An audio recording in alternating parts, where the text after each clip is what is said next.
ایک بندہ جرت سے لڑا، پامردی کے ساتھ لڑا، پوری توانائی کے ساتھ لڑا، انگ انگ پہ زخم کھائے اور مارا گیا۔ اب اگر وہ حضور علیہ السلام کے ساتھ ایمان رکھنے والا نہیں ہے تو ان تمام تر شجاعتوں کے باوصف وہ شہید نہیں کہلائے گا۔ شہید وہ ہوگا جس کو حضور کے ساتھ روحانی انتساب ہوگا، تعلق باطن ہوگا، ایمان کا رشتہ ہوگا، تو شہادت حضور کے قدموں سے ملتی ہے۔ اور اگر یہ تعلق قائم نہیں ہے تو یہ سارا عمل شہادت کا ذریعہ نہیں بن سکتا، شہادت کا ٹائٹل اس کو دستیاب نہیں ہو سکتا۔ اس کے لیے شرط اول جو ہے وہ ایمان ہے۔ اللہ اکبر۔ تو جس شہید کو حضور پر ایمان لانے کے نتیجے میں شہادت نصیب ہوتی ہے اور وہ مردہ نہیں زندہ کہلاتا ہے، اور قرآن کہتا ہے کہ اسے مردہ کہنا بھی نہیں، مردہ گمان بھی نہیں کرنا، تو مجھے بتاؤ جس نبی کے قدموں کے صدقے سے یہ شہادت نصیب ہوئی، اس نبی کی اپنی حیات طیبہ کا عالم کیا ہوگا، اپنی زندگی کا عالم کیا ہوگا۔ حضرت ابو درداء رضی اللہ تعالیٰ عنہ فرماتے ہیں کہ حضور علیہ السلام نے فرمایا کہ جمعے کے دن کثرت کے ساتھ میرے اوپر درود پڑھا کرو، یہ یوم مشہود ہے، اس دن فرشتے حاضر ہوتے ہیں اور یہ تمہارا درود میرے اوپر پیش کیا جاتا ہے۔ تو صحابہ نے عرض کی یا رسول اللہ صلی اللہ علیہ وسلم، جب آپ وصال کر جائیں گے تو کیا یہ سلسلہ بعد میں بھی یوں ہی جاری رہنا چاہیے؟ تو آقا کریم نے فرمایا ان اللہ حرم علی الارض ان تاکل اجساد الانبیاء فنبی اللہ حی یرزق، اللہ نے مٹی پر حرام کر دیا ہے کہ وہ نبیوں کے جسموں کو کھائے، نبی قبروں میں زندہ ہوتے ہیں اور ان کو رزق بھی دیا جاتا ہے۔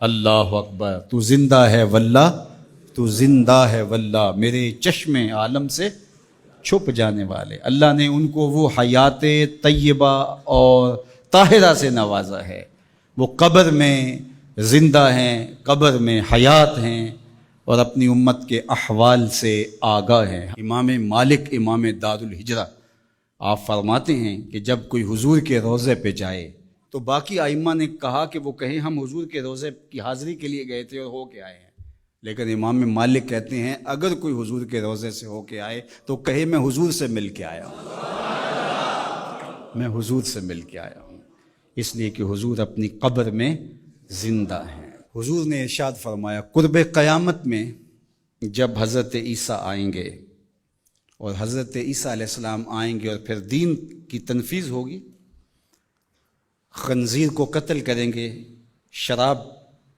ختم کر دی جائے گی، صلیب کا نشان توڑ دیں گے، کفر مٹ جائے گا، اسلام کا جھنڈا کائنات کی ایک ایک چھت کے اوپر لہرا رہا ہوگا۔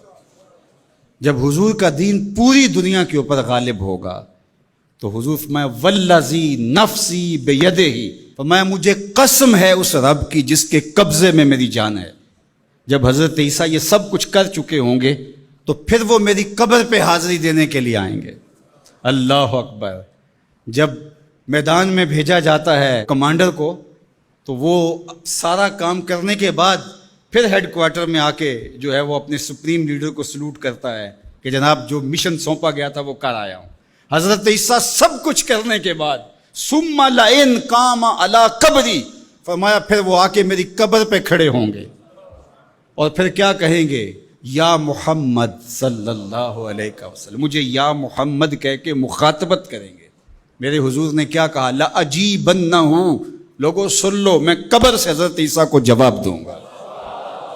تو زندہ ہے واللہ، تو زندہ ہے واللہ، میرے چشم عالم سے چھپ جانے والے۔